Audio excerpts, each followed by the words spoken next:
आज lunch box में क्या रखा है राधिका? पालक पनीर और नान। और साथ में वो लच्छेदार प्याज रखने को भी तो कहा था मैंने। रख दिया। और खीरे का रायता? वो भी रख दिया है। थैंक गॉड तुमने आज सब ध्यान से बना कर रख दिया, वरना तुम रोज कुछ ना कुछ भूल ही जाती हो। अब देखो ना, कल ही चाट मसाला और अचार रखना भूल गई थी। राधिका बिना कुछ कहे आगे बढ़ जाती है। आज तो रख दिया है ना? हाँ रख दिया है। इतना कहकर अंकुश ऑफिस के लिए निकल जाता है और राधिका रसोई के अंदर आ जाती है। बहू हमको भी नाश्ता दे दे। वैसे बहू बनाया क्या है? शीला जी रसोई में जाती है और जोर से राधिका के कानों पर चिल्लाती है। अरे बहू कितनी देर से आवाज लगा रहे हैं, तुझे सुनाई नहीं दे रहा है क्या? अच्छा मम्मी जी सॉरी, वो सुन नहीं पाई मैं। तभी मोनू अपनी बॉल से खेलता हुआ किचन में आता है।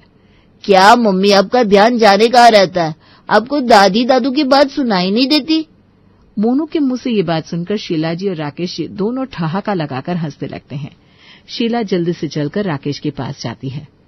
क्या जी, आपने भी सुनी क्या मोनू क्या कह रहा था? क्यों नहीं, बिल्कुल सुना। उसने गलत भी क्या कहा, सही तो कहा। इन सब की हंसी पता नहीं क्यों राधिका के कानों में कांटे की तरह चुभ रही थी। सबको नाश्ता देकर वो अपने कमरे में जाकर आंखें बंद करके तकिए को कमर से टिकाकर पलंग पर पैर फैलाकर बैठ जाती है। फ्लैशबैक। राधिका अपने कॉलेज में गोल्ड मेडल ले रही है। आज कॉलेज का लास्ट डे है। सारी सहेलियां राधिका के आसपास खड़ी हैं। राधिका बधाई हो यार, तुमने वास्तव में दिल खुश कर दिया। वाकई यार, डेडिकेशन और हार्ड वर्क का अद्भुत मेल हो तुम। थैंक यू यार। अब आगे क्या सोचा है? अरे तू भी ना सीमा राधिका से ये पूछ रही है। अगर हम जैसे लोगों से पूछो तो समझ में भी आता है। ना तो हमारा कोई गोल है, बस जैसे तैसे धक्का लगाकर डिग्री पूरी कर ली है। बात तूने एकदम सही कही रितु। अब राधिका को गोल्ड मेडल मिला है, वो भी LLM में, तो भाई वो तो वकालत करेगी ही। कुछ सालों बाद हम अखबारों में पढ़ेंगे, एडवोकेट राधिका शर्मा ने जीता और इतना बड़ा केस। पिंकी के इतना कहते ही सारी सहेलियां जोर जोर से हंसने लगती है। तुम लोग भी ना आओ, चलो आज कैंटीन में बैठकर आखिरी बार समोसे खाते हैं। फिर न जाने कब मिलेंगे ये समोसे, और समोसे मिल भी गए तो मेरे ये दोस्त कहाँ मिलेंगे। राधिका के इतना कहते ही सबकी आंखों में आंसू होते हैं और सब एक दूसरे के गले लग जाते हैं। राधिका, अरे राधिका सुन ही नहीं रही हो, बैठे बैठे सो गई क्या? अरे ये भी कोई समय है क्या सोने का? सास शीला जी की कर्कश आवाज से राधिका की नींद खुलती है। राधिका आंखें खोलती है तो सास अपना मुंह उसकी आंखों पर लगाए है। राधिका डर जाती है। जी मम्मी जी क्या हुआ? अरे बहू, क्या तुम भी बैठे बैठे सो रही हो? कितनी देर से आवाज लगा रही हो, सुन ही नहीं रही हो? जी मम्मी जी बताइए क्या हुआ? अरे 12 बजने को आए, दोपहर में खाने में क्या बनेगा आज? जो आप कहे वही बना लेंगे। ठीक है तो सुनो, सबसे पहले आम पन्ना बना लो। पापा जी कह रहे थे बहू ने 2 दिन से बनाया नहीं है। हाँ, उसके बाद आज खाने में आम रस और कचुम्बर सलाद बना दो, और बाकी का दाल रोटी चावल सब्जी हमारे यहाँ जो रोज बनता है वो। इतना कहकर शीला जी चलने लगती है। ठीक है मम्मी जी। ये कहकर राधिका भी रसोई में खाना बनाने घुस जाती है। आज कितनी ज्यादा गर्मी है, पता नहीं भगवान जी कब बारिश भेजोगे। हम जैसी औरतों का क्या ही होगा रसोई में घुसे हुए। राधिका सबको भरपेट खाना खिलाने के बाद जब खुद खाने बैठी तो उसे कॉलेज के समोसे याद आ गए। यार राधिका, क्या लाइफ थी वो। ना कोई चिंता ना कोई फिक्र, बस पढ़ना और घूमना, 2 ही काम। पता नहीं सारे दोस्त कहाँ होंगे, सब कैसे दिखते होंगे। तभी पिंकी रोते हुए उसके पास आती है। क्या मम्मा आप कुछ भी ध्यान नहीं रखती हो? देखो कल से स्कूल शुरू होने वाले हैं और मेरे बुक्स पर अभी तक कवर नहीं चढ़ा है आपने। अच्छा खाना खाकर आती हूँ बिटिया रानी, रो मत बेटा। अब तो पूरा दिन खाती रहती हो, अभी जब सबने खाया तो आपने क्यों नहीं खाया? ठीक है जल्दी से खा लो, फिर मेरी बुक्स पर कवर कर दो। ओके मैडम जी, जो आपका हुक्म। राधिका जल्दी से जैसे तैसे करके 2 रोटी अपने पेट में डालती है और रसोई में बर्तन साफ करने में जुट जाती है। जैसे ही रसोई से निकलती है तो घड़ी पर निगाह फेंकती है। अरे 4 बज गए। चलो कपड़े सूख गए होंगे, उठाकर लाती हूँ, वरना धूप चटक है, रंग फीके पड़ जाएंगे। नीचे कपड़े लाकर वो तय बनाती है, तभी सासू माँ की आवाज आती है। बहू 4:45 हो गए, चाय चढ़ा दे। और हाँ, आज मसाला चाय बनाना बढ़िया सी। जी मम्मी जी। साथ में अगर एक बेसन का चीला भी मिल जाता तो मजा आ जाता। जी क्यों नहीं पापा जी, बना देती हूँ। राधिका सबको चाय नाश्ता कराकर शाम के खाने की तैयारी के लिए सोच रही थी कि तभी अरे पिंकी के बुक्स कवर करना है, नहीं तो मैडम जी फिर से नाराज हो जाएंगी। राधिका बुक्स कवर करने जैसे ही जाती है कि उसकी माँ का फोन आता है। और माँ कैसी हो आप? आज फोन इस समय कैसे? हाँ, अब तुझसे तो अपॉइंटमेंट लेना पड़ेगा, ये तो मैं भूल गई थी बिटिया रानी। न जाने कौन सी दुनिया में रहती है, खुद से कभी फोन ही नहीं करती, अगर करो भी तो तुरंत रख देती है। इतना कहते ही नीलू जी रोने लगती है। क्या हुआ माँ, सब ठीक तो है ना? बेटा पापा की तबीयत ठीक नहीं है, बड़ा ही अकेले अकेला से लग रहा है, तू आ जा कुछ दिन के लिए। क्या हुआ पापा को माँ? अब रो मत, मैं आज ही अंकुश से बात करती हूँ, निकलती हूँ यहाँ से। शाम को अंकुश घर आता है, सब खाने की टेबल पर बातें कर रहे थे। आज पालक पनीर में वो बात नहीं थी राधिका, मजा नहीं आया। आज फिर सब खाने में 50 कमियां निकाल रहे थे, लेकिन राधिका को कुछ भी सुनाई नहीं दे रहा था। रात को जैसे ही अंकुश कमरे में आता है, वो फोन पर बिजी होता है। सुनो ना अंकुश, मुझे तुमसे कुछ जरूरी बात करनी है। अभी मैं वेब सीरीज देख रहा हूँ ना राधिका, मुझे डिस्टर्ब मत करो प्लीज। तुम औरतों के पास घर की बातों के अलावा और कौन सी बातें होंगी? राधिका बिना कुछ कहे सो जाती है। अगले दिन सुबह, मम्मी जी मैं जरा सब्जी लेने बाजार जा रही हूँ, अभी आती हूँ। आपको कोई स्पेशल सब्जी तो नहीं खानी ना? नहीं, ऐसा कुछ नहीं है, बस टाइम से आ जाना। राधिका सब्जी मंडी में बढ़िया बढ़िया सब्जी ले रही थी। आज ये करेले बना लूंगी, कल संडे है तो अंकुश भी अच्छे से खा लेंगे। और हाँ, ये सब्जियां कितनी फ्रेश है ये भी ले लेती हूँ। कल बढ़िया सा वेजिटेबल पास्ता बना लूंगी। अपनी सब्जी के हिसाब किताब में उलझी राधिका के कंधे पर आकर कोई हाथ रखता है। सीमा, तू यहाँ कैसे? हाय, तू राधिका ही है ना? मैं तुझे इतनी देर से देख रही हूँ, लेकिन कंफ्यूजन में थी राधिका है कि नहीं। तू तो बड़ी स्मार्ट हो गई रे। लेकिन तुझे क्या हुआ राधिका? मैं तुझे इस हाल में देखकर बिल्कुल शॉक्ड हूँ यार। मेरी जब भी किसी दोस्त से बात होती थी तुझे जरूर याद करती थी। आज राधिका किसी बड़ी पोस्ट पर होगी, इसलिए शायद उसे हमारे पास टाइम नहीं होगा। अरे नहीं यार, कॉलेज के बाद शादी हो गई, फिर बच्चे हो गए, उनको संभालते हुए कब इतने साल निकल गए पता ही नहीं चला। वही पागल, ये दुनिया मतलब की है रे। यहाँ सब अपने मतलब से जुड़े हैं। तू अगर आज उनके काम की नहीं है तो बस आज से ही मतलब खत्म, फिर वो चाहे पति हो, सास ससुर या बच्चे। इसीलिए ये छोटी सी जिंदगी है, अपनी हर ख्वाहिश पूरी करो, किसी और के लिए अपने सपने कुर्बान ना करो। राधिका घर आ जाती है, लेकिन सीमा की बातें उसके जहन में बस गई थी। कहाँ रह गई थी राधिका? कितने जोरों की भूख लगी है। वैसे आज डिनर में क्या है? आज शाही पुलाव और आलू मटर की सब्जी। तुम भी ना यार, आलू मटर कौन खाएगा? मैं तो नहीं खाऊंगा। अच्छा सुनो, एक बात बताना भूल गया, कल मेरे बचपन का जिगरी यार आ रहा है, तो कल का लंच एकदम लाजवाब होना चाहिए। जी बिल्कुल। अगले दिन राधिका पूरी शिद्दत से आने वाले मेहमानों के लिए खाना बनाती है। अरे भाभी को मेरा नमस्कार। नमस्ते भैया। सब अच्छे से खाना खाते हैं, फिर उसके बाद चाय कॉफी की पेशकश की जाती है। राधिका बनाकर लाती है। आप खाना काफी अच्छा बनाती है, आप कैसे इतना अच्छा खाना बना लेती है? थैंक यू जी। वो खाना, अरे बस खाना ही तो बनाती है, अब वो भी अच्छा नहीं बनाएगी क्या? राधिका आपकी तरह जॉब तो करती नहीं है। अरे तू ऐसे कैसे कह रहा है? मुझे याद है अच्छे से, भाभी लॉ में मास्टर डिग्री होल्डर है, एडवोकेट है, एडवोकेट। एडवोकेट के नाम पर वो बस एफिडेविट बना लेती है, इससे ज्यादा कुछ नहीं। अंकुश की ये कहते ही सब जोर जोर से हंसने लगते हैं। राधिका अपमान का कड़वा घूंट पीकर रह जाती है। अगले दिन सुबह सुबह, अरे आज सुबह सुबह कहाँ चल दी तुम तैयार होकर? जहां आप हर रोज जाते हैं। क्या मतलब? मतलब ऑफिस। अरे कहाँ का ऑफिस? कौन सा ऑफिस? मैंने भी आज से प्रैक्टिस पर जाना शुरू कर दिया है, क्योंकि कब तक आखिर मैं ये डिनर, नाश्ता और लंच ही बनाती रहूंगी। और फिर एफिडेविट से आगे भी तो कुछ सीखना है ना। काम वाली बाई आती होगी, वो तुम सबके लिए खाना बनाकर रेडी करती की। मैं शाम को 7 बजे आऊंगी। और हाँ, बताना भूल गई, अगले हफ्ते की टिकट कर ली है, मम्मी के घर जाना है। पापा की तबीयत ठीक नहीं है ना। अभी चलती हूँ, लेट हो रहा है। राधिका को जाते देख अंकुश तो बस देखता ही रह गया। आज उसके पास शब्द ही नहीं थे, क्योंकि आज वो हाउसवाइफ राधिका नहीं बल्कि एडवोकेट राधिका थी।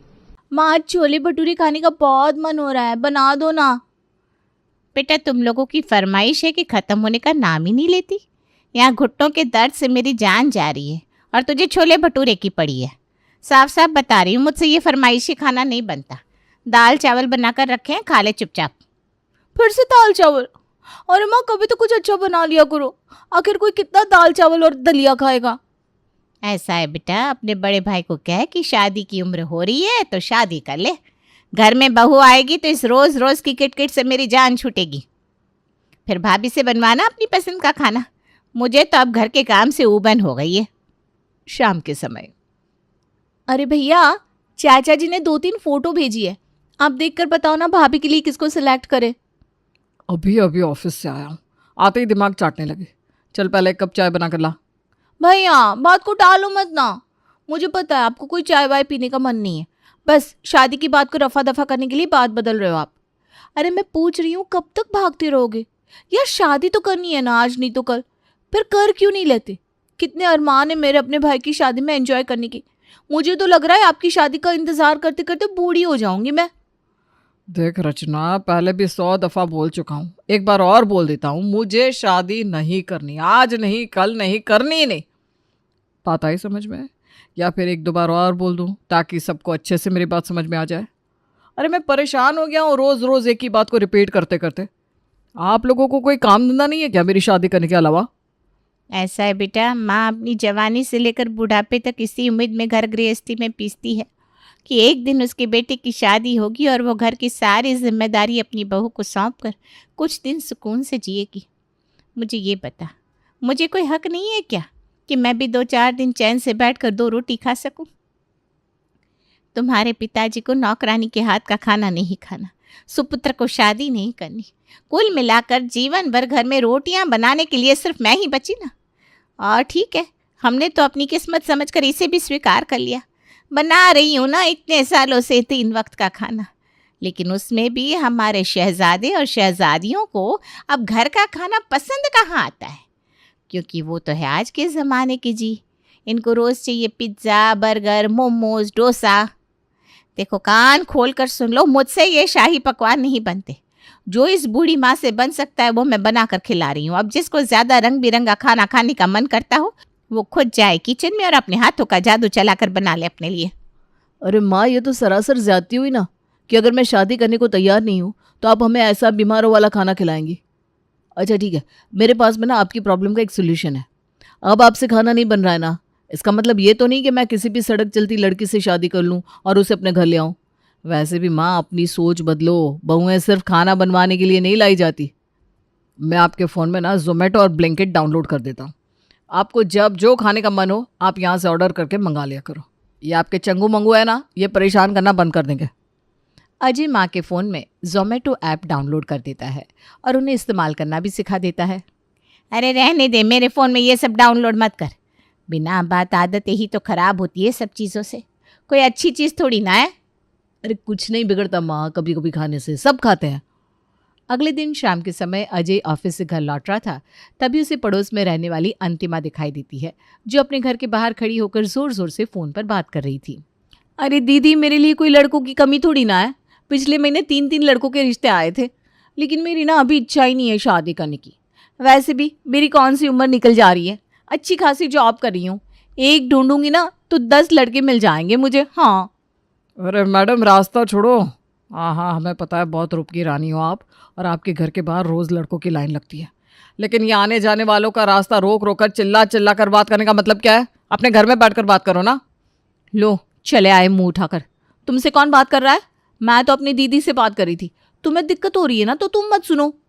हाँ, तो तुम्हारी बात सुनने के लिए यहाँ थोड़ी ना खड़ा हूँ। तुम रास्ता छोड़ोगी तभी तो निकलूंगा ना। तब से मेरे मुंह के आगे मंडरा रही हो, इधर जाओ तो इधर, उधर जाओ तो उधर आकर बात करने लगती हो। अरे खूब समझती हूँ मैं तुम्हारी जलन को। खुद की तो उम्र निकलती जा रही है, एक ढंग का रिश्ता नहीं आ रहा, इसलिए जिसके रिश्ते की बात चल रही है ना उससे जल रहे हो तुम। शक्ल पर लिखा है तुम्हारी। बड़ी गजब की पागल लड़की हो तुम। तुम्हारा कोई टीका वीका छूट गया था क्या बचपन में? मेरा रास्ता छोड़ो महारानी और जाने दो, मुझे कोई इंटरेस्ट नहीं है तुम्हारी बकवास में। अजय अपना सर ढूंढते हुए घर पहुंचता है। भैया समझाओ ना मम्मी को, देखो आज फिर वही लौकी की सब्जी बनाकर रखी है, मुझसे ये उबला हुआ खाना नहीं खाया जा रहा। अरे यार मैं पहले से परेशान हूँ, जहाँ देखो वहाँ बवाल ही हुआ रहता है। 2 मिनट की शांति मिल सकती है इंसान को कि नहीं? एक तो पता नहीं कैसे कैसे पागल लोग रहते हैं पड़ोस में, सड़क चलते लोगों से सर भिड़ाकर लड़ने को तैयार रहते हैं। ऊपर से घर आओ तो घर भी हमेशा अखाड़ा बना रहता है। माँ क्यों रोज रोज का तमाशा करवाए रहती हो आप? मैंने कल जोमेटो डाउनलोड करके दिया था ना आपके फ़ोन में, कर दो ना उसी से ऑर्डर, मेरी जान छोड़ो। बेटे को गुस्से में देख माँ दोनों बच्चों की पसंद पूछकर उनके लिए जोमेटो से खाना ऑर्डर कर देती है। एक बार जोमेटो से बिना मेहनत के स्वादिष्ट खाना खाने के बाद अब तो सबको ये बड़ा आसान तरीका मिल गया था। शांति भी अपनी मुसीबत टालने के लिए फटाफट जोमेटो से कुछ ना कुछ स्पाइसी और स्पेशल सा ऑर्डर कर देती, जिसे खाकर घर में सभी लोग वाह वाह करते रहते। लेकिन ये जो रास्ता अजय ने अपने परिवार को दिखाया था ये इतना आसान नहीं था। इससे अजय के लिए दिक्कतें खड़ी होने वाली थी। महीने के अंत में माँ वो 15,000 दिए थे ना मैंने आपको पिछले महीने, उसमें से 5,000 दे दो ना, थोड़ी ज़रूरत है। अरे कौन से 5,000? ये जो रोज़ रोज़ जोमेटो से खाना आ रहा है, नाश्ते के नाम पर रोज़ ब्लिंकिट से कभी मैगी कभी पास्ता आ रहा है, वो सब इन्हीं पैसों से तो आता है। बेटा पैसे तो सारे खर्च हो गए, कुछ नहीं बचा मेरे पास। उल्टा मैं तो खुद तुझसे पैसे मांगने वाली थी। क्या बात कर रही हो मम्मी? 15,000 दिए थे मैंने आपको, आप लोगों ने सब जोमेटो से खाना ऑर्डर करने में उड़ा दिए। अरे तो मुझे क्यों आंखें दिखा रहा है? मैंने खा लिया क्या सब कुछ? जो शाही पनीर मंचूरियन घर में आता है उंगली चाट चाट के तुम सब खाते हो। एक दिन में 600-700 का ऑर्डर आ जाता है, तो खुद हिसाब लगा लो कितना बजट बनेगा 1 महीने का। माँ की बात सुनकर अजय अपना सर पीट लेता है। अरे मम्मी आप लोग थोड़ा तो कॉमन सेंस लगाओ। मैंने आपके फ़ोन में जोमेटो ऑर्डर करने का रास्ता बता दिया है, तो इसका ये मतलब तो नहीं ना कि दिन के 3 टाइम आप लोग बाहर से मंगा कर खाना खाओगे। ना तो ये हमारी पॉकेट के लिए सही है और ना ही सेहत के लिए। पैसों का नुकसान तो हो ही रहा है, साथ में सेहत का नुकसान भी हो रहा है। कुछ समझ में आ रहा है आप लोगों को? ऐसे घर नहीं चला करते। और मम्मी ये बात मुझे आपको क्यों समझानी पड़ रही है? आपको तो ये बात समझ में आनी चाहिए। हाँ बेटा सब मैं ही समझू, माँ को ही समझाओ सब कुछ। तुम मत समझना, सालों से तुम्हारे आगे बिन बजा रही हूँ कि शादी कर लो। तुम्हें आ रही है मेरी बात समझ में? ठीक है, मैं सबको साफ शब्दों में समझा रहा हूँ। बहुत हो गया जोमेटो और स्विगी, अब कोई खाना बाहर से ऑर्डर नहीं होगा। जिसको जो खाना है घर में बनाकर खाओ। तेरे बाबूजी रिटायर हो गए हैं और हम अब खर्चों के लिए तुझ पर डिपेंड हो गए हैं। इसका ये मतलब नहीं है कि तू हमें छोटी छोटी बातों के लिए इस तरह से सुनाएगा। माँ इमोशनल ड्रामा करने की जरूरत नहीं है। आपको भी पता है कि जो इस घर में चल रहा है वो गलत है। किसी को समझ में नहीं आ रहा तो मुझे थोड़ी सख्ती तो दिखानी पड़ेगी ना। अगले दिन अजय ऑफिस चला गया था। शांति को घर के बाहर उदास खड़े देख पड़ोस में रहने वाली अंतिमा उसके पास आती है। क्या बात है आंटी जी, आज आपका चेहरा बड़ा उतरा उतरा लग रहा है। कुछ बात हुई है क्या? क्या बताऊं तुझे, बुढ़ापे में भी चैन नहीं लेने दे रहे मुझे मेरे बच्चे। मेरा बड़ा बेटा है ना, वो शादी करने को तैयार ही नहीं होता। और दोनों छोटे हैं, उनकी जीभ इतनी चटोरी है कि घर का बना सादा खाना उनको पसंद नहीं आता। अरे अब मैं बूढ़ी औरत कहाँ से रोज़ रोज़ उनके लिए चाट पकौड़े बनाऊं? जोमेटो से रोज़ उनको मंगा कर खिला देती थी, लेकिन अब उसमें भी अजय को ऐतराज़ है। समझ में नहीं आता करूँ तो क्या करूँ। अरे आंटी जी बस इतनी सी बात। आपकी प्रॉब्लम का मेरे पास बहुत अच्छा सोल्यूशन है। देखिए मैंने ना कुकिंग कोर्स ज्वाइन किया हुआ है। रोज़ मैं कुछ ना कुछ स्पेशल बनाती हूँ। आपकी हाँ हो तो आपको भी दे जाया करूँगी। आपकी प्रॉब्लम भी सॉल्व हो जाएगी और मुझे अपने खाने के लिए कोई ऐसा बंदा भी मिल जाएगा जो मेरे खाने का ठीक ठाक रिव्यू कर सके। अरे बेटा नेकी और पूछ पूछ क्यों नहीं बेटा, मुझे कोई एतराज़ नहीं है। तो ऐसा कर, आज से ही बढ़िया बढ़िया खाना बनाकर मुझे दे जाया कर। बस मैं तो अभी इस झंझट से ना मुक्ति पाना चाहती हूँ। उसी दिन से अंतिमा कभी पिज्ज़ा, कभी बर्गर, कभी मंचूरियन, कुछ न कुछ स्पेशल बनाकर शांति के घर देने आने लगती है। शाम को अजय ऑफिस से वापस आता है तो क्या बात है, लग रहा है भूल गए आप लोग कि फिर से याद दिलाना पड़ेगा। ये जोमेटो से मंगा के फ्राइड राइस मंचूरियन खाना बंद कर दो, वरना अब मैं घर में पैसे रखना ही बंद कर दूंगा। ज़्यादा जुबान मत चला, समझा? याद है मुझे तेरी सारी बातें। और कोई जोमेटो से नहीं मंगाया मैंने ये खाना। खा कर दे कितना बढ़िया बना है। पड़ोस वाली अंतिमा है ना, बड़ी नेक बच्ची है, वही बना कर दी गई है। पिछले कुछ दिनों से जो तू चटकारे ले लेकर खा रहा है ना, वो सारा खाना अंतिमा का बनाया हुआ है। छी, पहले बता दिया होता माँ आपने तो मैं हरगिज न खाता उसके हाथ का बना हुआ खाना। उसके हाथ का बना खाना खाने से अच्छा है कि मैं भूखा मर जाऊं, लेकिन उसके जैसी नकचड़ी लड़की के हाथ का बना हुआ खाना कभी नहीं खाऊंगा मैं। क्यों भैया, ऐसी क्या खराबी है? अंतिमा दीदी इतनी प्यारी तो है, वो हमेशा इतने अच्छे से मिलती है, हाय हेलो करती है। इतना ही नहीं, कॉलेज का काम हो या कोई और, हमेशा आगे बढ़कर हेल्प करती है। प्रॉब्लम दीदी में नहीं है, प्रॉब्लम आपके अंदर है। आप नकचड़े हो, वो नहीं। अच्छा मोटी, अभी बताता हूँ तुझे। बहुत बोलने लगी है, बहुत अच्छी लग रही है तुझे, तो जा जाकर उसी से पॉकेट मनी ले लेना आपसे। अरे क्यों टांग खींच रही है बड़े भाई की? जाओ अपना अपना काम करो। अभी अभी वो ऑफिस से आया है, थोड़ा सा आराम करने दे उसको। भैया वैसे रचना ने कोई गलत बात नहीं कही। अंतिमा दीदी वाकई बहुत अच्छी है और उनके हाथ का बना खाना इतना टेस्टी और हेल्दी है, मैं तो जोमेटो और स्विगी भी भूल गया हूँ। अगले दिन, आंटी जी मैंने आज छोले भटूरे बनाए हैं, आप चेक कर बताइए ना कैसे बने हैं। वैसे छोले भटूरे पसंद तो है ना आपको? हाँ बेटा, मुझे तो पसंद है, पर अजय को ना खास तौर पर छोले भटूरे बहुत पसंद है। उंगलियां चाट चाट कर खाता है वो। लेकिन भटूरे ना उसे एकदम कढ़ाई से निकले हुए गर्मा गर्म और कुरकुरे चाहिए होते हैं।